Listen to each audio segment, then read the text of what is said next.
Hello বন্ধুরা, চলে আসলাম দুপুরবেলা একটা ছোট্ট একটা মিনি ব্লগ নিয়ে। এই দেখো, আমি মাছ ভাজতেছি, রান্না করব।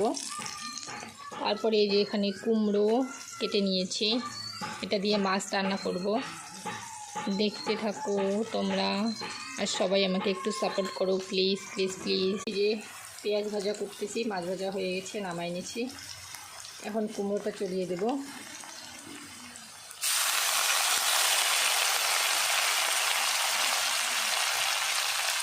কার কার ভালো লাগে কুমড়ো দিয়ে মাছ, কমেন্টে বলো সবাই।